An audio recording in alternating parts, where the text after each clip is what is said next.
Hello, dear foodie friends, and welcome to Kitchen Chat. I'm your host, Margaret McSweeney, and I am so glad you're joining me for today's very special show. As we all know here on Kitchen Chat, we get to taste the world from our own kitchens, and it's becoming even more available and prevalent these days, thanks to people such as our next guest, John Robert Sutton. He is known as the Indiana Jones of food. He's literally traveled to over 120 countries, 124 countries, sourcing what is next and what you will sample in your kitchen and in restaurants. I am just so thrilled. Thank you so much, John, for being on Kitchen Chat. Margaret, thank you so much for having me. I just feel the enthusiasm here, and I can't wait to have this incredible conversation. Oh, well, first of all, thank you. Congratulations on your new podcast. Really Listeners, I'll appreciate have that. a link to it on Curtco Media.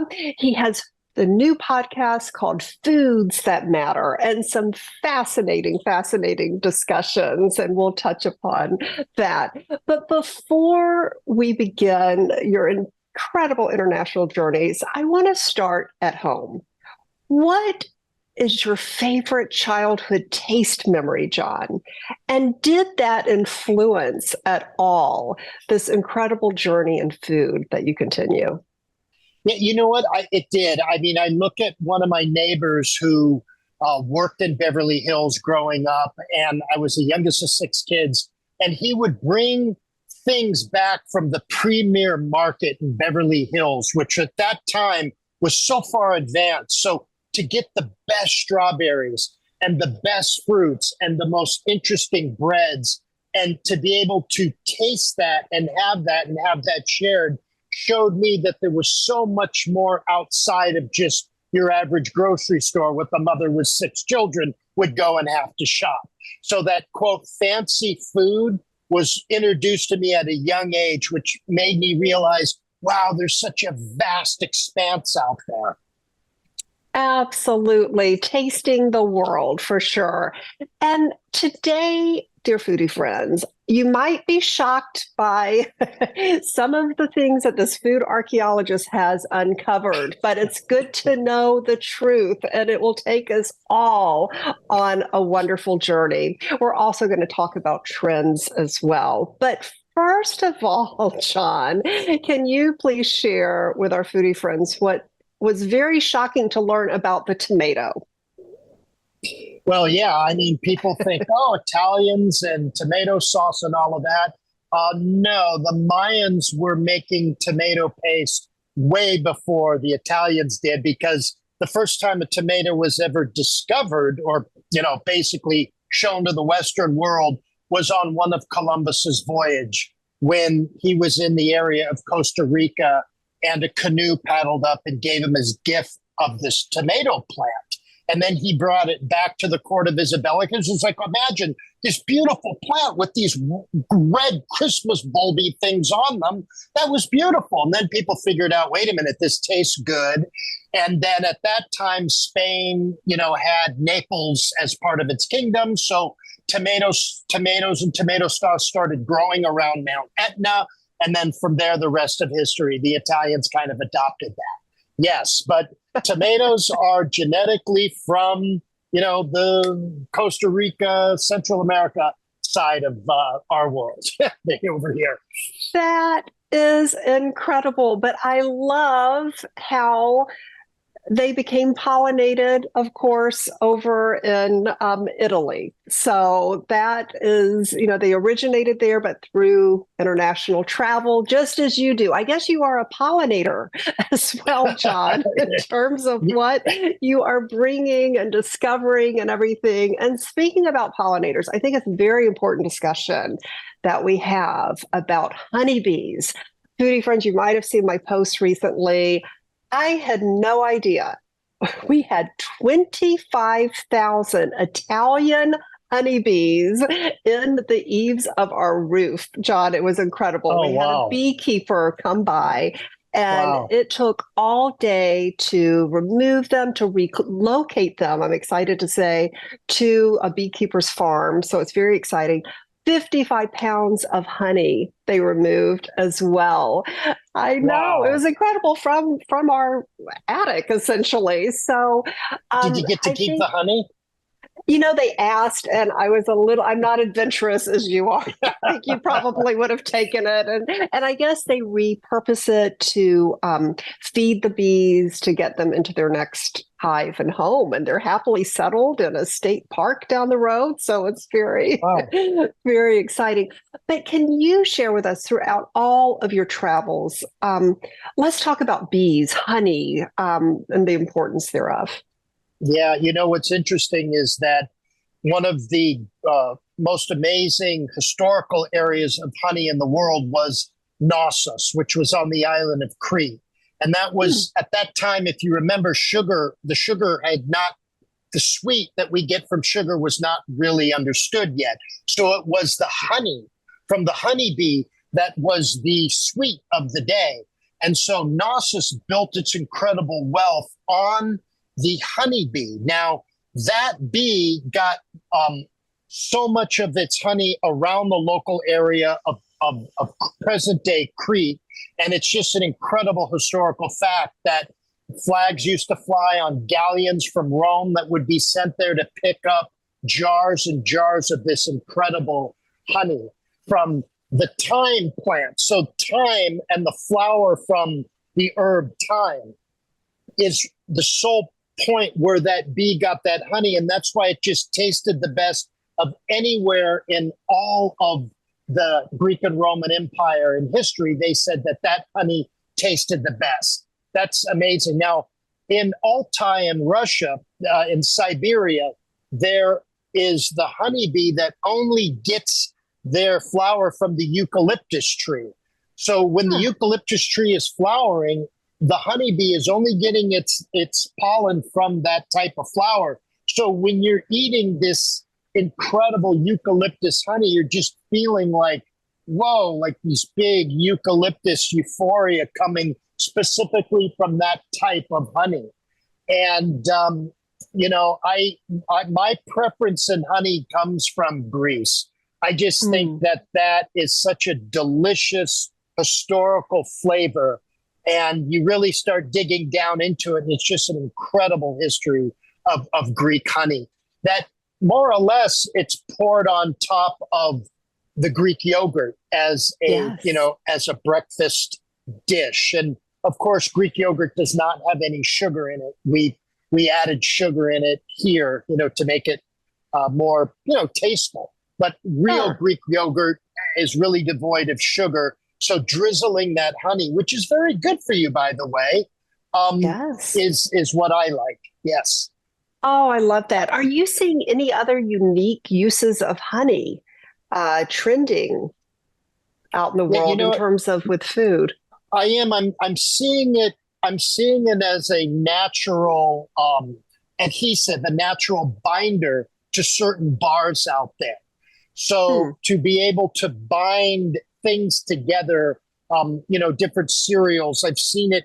I've seen honey binding sunflower seeds together to make an all-natural sunflower seed bar. And that binding agent is honey. And they're able to do it in a way where they've reduced the chemical amount to be involved in that, where it's becoming more and more natural through heat and through cold temperature adjustments in certain factories. That I think it's just going to be a great thing. Also, it's being used in certain types of chocolate making instead of sugar that is not natural. They're using honey in ways of heating it up to a certain temperature, putting chocolate in, and having that honey chocolate mix, which is so delicious. Those are kind of the two really interesting things I've seen. Amazing. And that does tie in, of course, to plant-based trends. Let's dig deeper into that with the food archaeologist, no pun intended here. So what are you seeing in terms of the plant-based trends. You had mentioned in a recent podcast, and I'll make sure you have the link to that, dear foodie friends, about sprouted nuts. What are sprouted nuts? Essentially, a sprouted nut is just, a nut that you've basically soaked in water for a little bit of time, and then it's begun to sprout. And so then you take it out of there, and then that sprouted nut actually releases an enormous amount of more nutrients and minerals, and quite frankly, things we still scientifically do not understand. So releasing that intimate, power of a seed, growing, and then being able to eat that, there's so many more positive externalities out of that. So when looking toward substituting like a beef jerky or substituting something that you would be looking at, sprouted nuts is really a great alternative thing for that. So are chickpeas. I'm seeing a lot of people actually, putting chickpeas in olive oil and putting them in the oven at 200 degrees for a period of time, and then drying them out and just having these delicious olive oil, salt and pepper infused chickpeas with a little bit of rosemary on top is something you can make, and something that's a great substitute from some of the more, oily and more things out there. Just a better healthy choice that you could do yourself. That's, plant-based. Wow, I love that. And you mentioned a very important word, and that is rosemary. I heard on one of your podcasts, once again, I'll send a link to that, about the increasing important role that rosemary is playing in terms of trends within wellness. Can you share with us about that and how it impacts beverages? Yeah, definitely. So there's a town in Italy called Acciaroli. It's south of Sorrento. And Acciaroli, they did a study between UCSD and La Sapienza University on the fact that there are more people there over 100 years old, active, working, moving around than anywhere else in the world. And why is that? They say one of the big reasons is the amount of rosemary that is consumed by everybody. I mean, they put rosemary on their eggs, rosemary on their meat. There's rosemary growing everywhere. In fact, when I went to the market and said, hey, can I buy some rosemary? They looked at me and they laughed. They said, what? Just go to the hills over there and pick it. It's all growing wild. But one of the things everyone was really doing, which I thought was unique, is when the fishermen were going out, in all of their water bottles, they had sprigs of rosemary everywhere, sprigs of rosemary. So taking the rosemary, infusing it in your drinking water, they know that there is a chemical that's in the sap, in the leaves of that rosemary, that is an incredible probiotic for your body, that really gets rid of bad bacteria and really infuses into your blood certain things. Again, we don't truly know, but it's an amazing beneficial thing for one's health. And you're starting to see rosemary infused water now, and you're going to see it really begin to take off. It's most certainly a trend because it kind of grows, you just stick it in the ground and it grows, and just pick off a sprig of it, put it in your water bottle overnight, let it all seep in, and have a nice drink. And hey, no harm, no foul. Feel good. Amazing. So I'm sure we'll see this at spas more and more with rosemary. Yes. Yeah, it's just so good, an anti-inflammatory. There's so many things that studies have actually proven and shown. So I think it's unique. Give it a shot. Oh, I am. Absolutely. We're learning so much, foodie friends. This is exciting. Another thing, and forgive me, I cannot remember the name of it. It was something about, oh goodness, because it's not yet released yet. It's like a sea thorn or something. Yes. So it's sea buckthorn, actually. And, yes, that was it. You see it more in Europe, like in Northern Europe, and you see it in Siberia and Mongolia and parts of China, and it is a bright orange berry. Think of a blueberry, a small blueberry, but imagine that being bright orange. And it's just one of the highest concentrations of natural vitamin C on the face of the earth because it grows in intense weather conditions. And so in the wintertime, it's below zero, sometimes 30, 40 degrees below for 4 or 5 months on end. It has such a short time frame for the sun to hit it. So 2 months, you're getting the powerful rays of the sun. It's absorbing all of that. This berry is grown. It's called sea buckthorn. And you're seeing teas out of it. You're seeing a lot in creams because of the high vitamin C, natural vitamin C. There's a lot of creams and facial applications for it. It's great with teas. It's very good as a boost, as a vitamin boost. At some of the juice bars, you see different vitamin boosts. And, Yes. I'm working with a company right now bringing it in. There's just some political challenges that I hope we can overcome and allow people to really experience incredible probiotic food again. And that's the sea buckthorn. And it's powerful, powerful vitamin C antioxidant, form. Yeah. Exciting. I love this sea buckthorn. And you mentioned you're going to be seeing it more in teas. I am an afternoon tea enthusiast. And how does it alter the taste? Is it like a citrus taste, or It is. how would you describe it? If you bite the berry, it's very bitter. And some people cut it with apple juice. Some people cut it with honey. And in a tea, it's perfect to balance the bitterness of the sea buckthorn and the mellowness of the tea. And some put mint, some put the full loose leaf tea on there, the green tea, and it just infuses just this amazing balance of flavor, really. You'll see it a lot in parts of the world, mostly in Russia, where it's bright orange. The only thing is you got to watch sometimes the sugar content can be a little high because of the fact it's so bitter. But if you cut it with certain natural things, it really mellows out really well. But hey, if you want your sugar in there, you're in for a whole nother dimension. You'll never stop drinking what's called oblepika, that type of tea. Yeah. I love it. Oh, that sounds, and how do you spell that? The public, could you say what you said again? That's how they say it in Russian. In English, it's sea buckthorn. Sea buckthorn. Okay. And I know the Latte Hotel. I was speaking with the general manager, and I told him, would you please get it going at the new latte that they're putting in New York City for everyone to be exposed to this? So I hope that happens. Yeah. Stay tuned. Oh, I love that. You are the pollinator. You are bringing. Let's go to New York and have afternoon tea. I would love that. Absolutely. Well, speaking of berries, we have to talk about Brazil. And foodie friends, I don't know if many of you know this, but I lived in Brazil for over 6 months during graduate school. I was doing an internship in Rio. It was wonderful.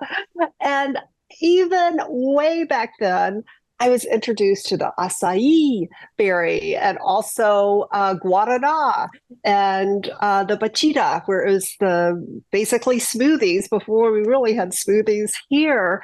What trends in food are you seeing from Brazil? Brazil has where the cashew was born. And Cashew, and that is in the north of Brazil, is where genetically it came from. If you say that to people from India, those might be a little fighting words because they love their cashews. But the Portuguese brought it from Brazil and sailed it over into Goa. But you're seeing the cashew apple, which is this fruit that the cashew nut, it's really a seed, actually. It's not a nut, it's a seed. And that sits on top of this apple. And you're seeing trends of this apple being used as a fruit for ice cream, for flavoring, for new beverage drinks, for new alcohol drinks. Yeah, they're beginning to use the cashew apple, that piece of fruit where the cashew seed or nut sticks up on top of. So I found that fascinating, and it's delicious. I'm just surprised we've never seen it before. Incredible. A cashew apple is what it's Yeah. called. Yeah, it's an apple that's the fruit that the seed or the nut that you know uh, crescent shaped thing sits on top of a piece of fruit that people eat. It ripens and you eat, and people cut it up, and it's delicious. We don't see it here, and it's when you see a picture of it, it's absolutely beautiful. It looks like an apple, and it's colorful and different colors, and it's sweet, and it has a really, really unique taste. And so, you have a drink down there and they'll cut it up. Like we will put a lime or an orange, that looks really nice on your cocktail. They do that with the cashew apple with cachaça and all sorts of different, the caipirinhas. And I was about to say, is this going to replace the caipirinha at Ipanema Beach? Oh, yeah. Yeah, you know. And that cashew apple, they're making caipirinhas with the cashew apple. Oh, it's so good. Too good. Wow. And the flavor profile, how would you describe that? I'd say it's a cross between a peach and an apple. I really do. It doesn't last that long. There's a very short period of ripening, and it is a bit of a challenge to move that quickly over. I think that's one of the reasons we don't see it. Plus, they're really grown not for that. They're grown for the cashew nut or seed, really. And so that's taken off and discarded. But you're slowly seeing more and more of that in markets, in stores, in actual, juices and flavorings and products now. So get ready. Amazing. And it's another great example of sustainability where that could have been, I guess, considered like a weed.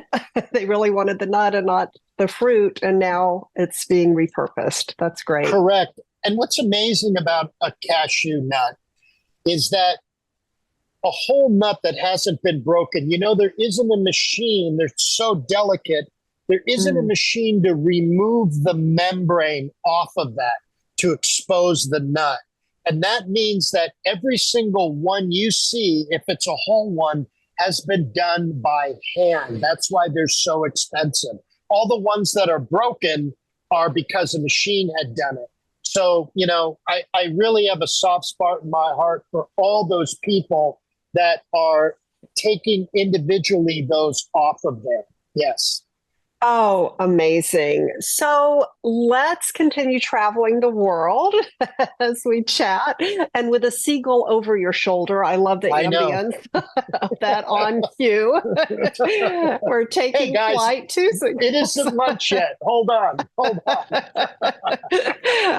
They know that they are at the foodie place when they visit you.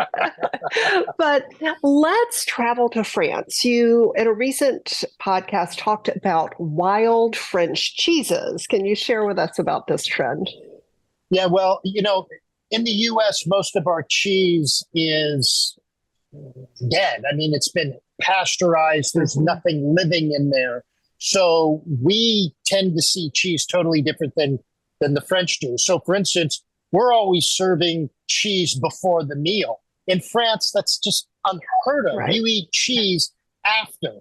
And that's kind of like a second bacterial thing eating the food as well as you.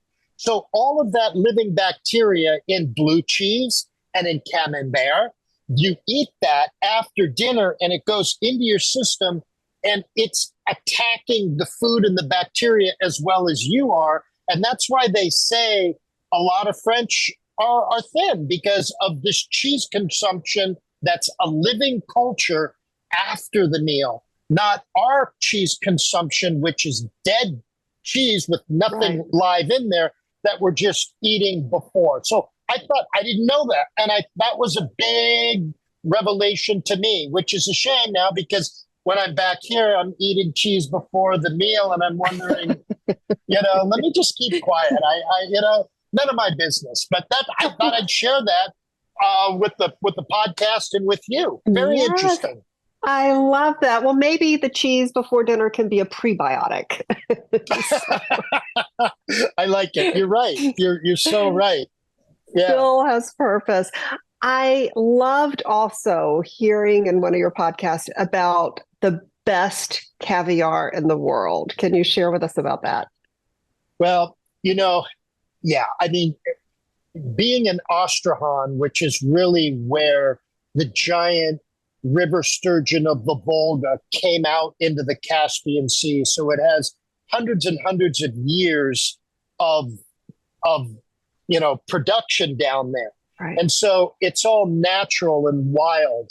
And the governments of the Caspian region have really been taking great pains of cleaning up the rivers, cleaning up, the oil production, and really looking at when the best time is to get the sturgeon and not just kill it and take the eggs out, which is caviar, but actually surgically remove it, farm it, and put it back. Now, it's being farmed all over the world, right? So you're seeing caviar now farmed everywhere. I just like the caviar from the Ostrahan region because they are fish that, for some reason, have not been able to be taken out of that environment and reproduced in a farm. So sure, there's a lot of different types of caviar.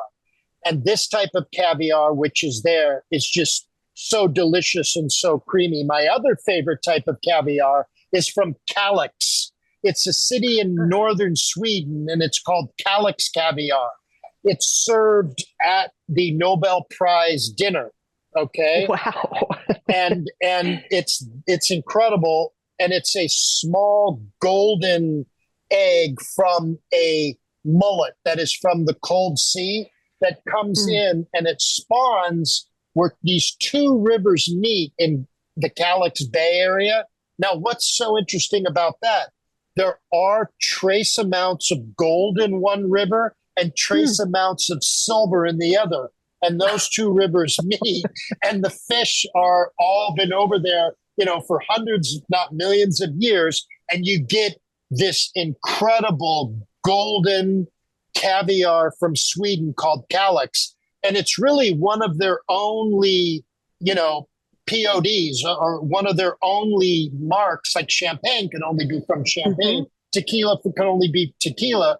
Kalix caviar can only be from Kalix, Sweden. It's the best. I love that. Oh. Well, it sounds like it should be named Olympic because you've got the medals in there. So yeah, I like that. Yeah. That's important. Another very important thing to you, and that involves spices. And a shout out to Watkins. Watkins is the best. They're legitimate too. They're an incredible company.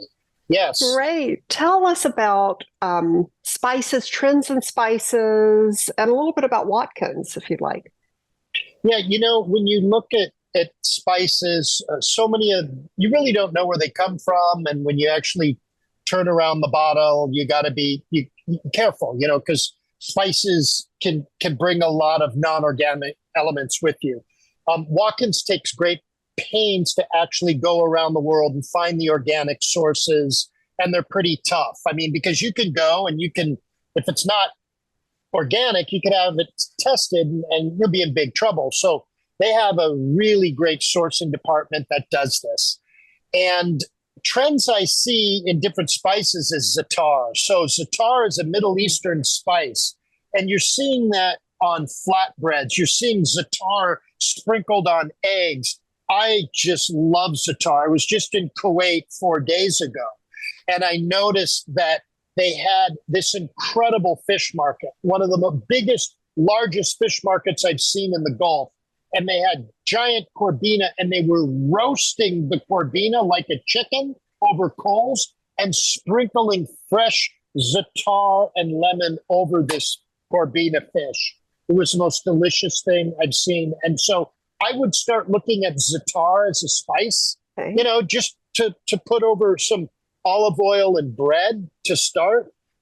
It's really, really delicious. And then some of the other unique trends I see are spices out of Sri Lanka. You know, more and more you're seeing the accessibility to star anise. Okay. Yes, And I love yes. star anise. I mean, that is just for everything. You could put that in an old fashioned, right? Or you Mm. could put that on a steak. Instead of a pepper sauce, try a star anise sauce.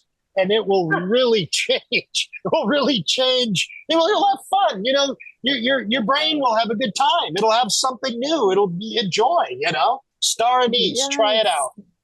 Oh, so many great things. We'll make sure we have a link to Watkins. You recommend them with the spices and for I our do, foodie and friends here. yeah, and foods that matter. The show that I'm doing, we had the actual CEO came on. He took out his time to come and talk to us, Oh, which I think is incredible. I mean, they're very busy. They have a large footprint, and I thought that was very genuinely to take his time and sit down with little old me and have a good discussion oh. about spices in the world.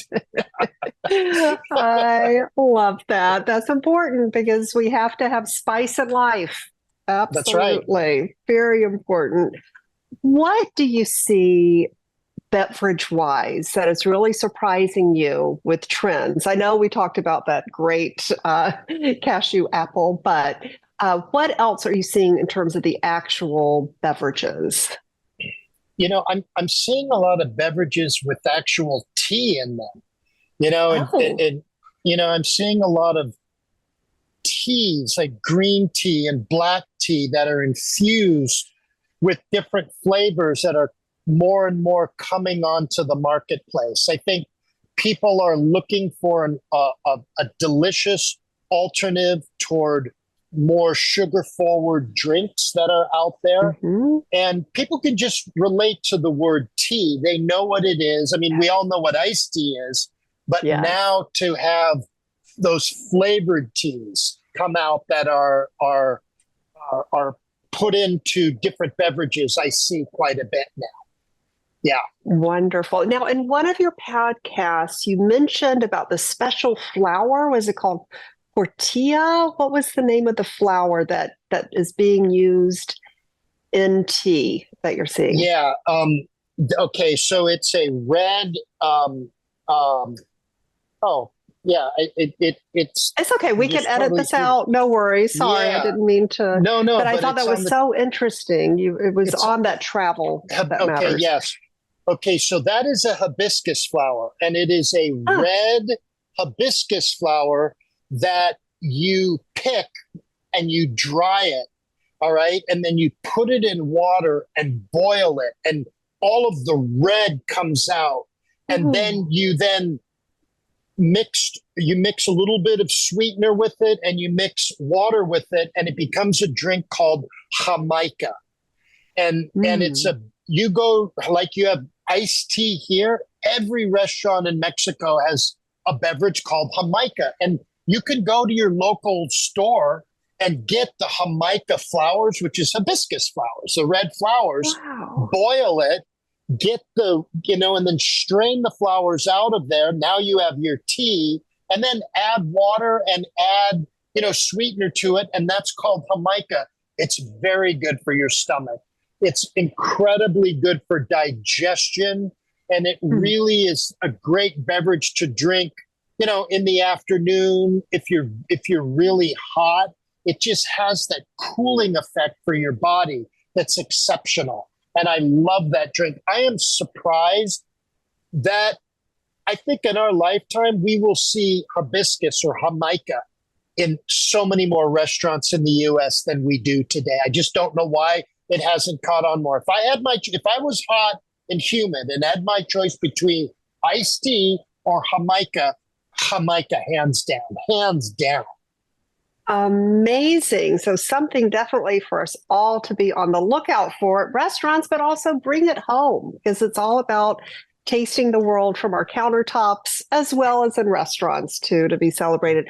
What are some items out there you feel like have not yet been discovered here in the US, but will be here soon? Boy, that's an interesting. I mean, gone over some of those now. Let's see.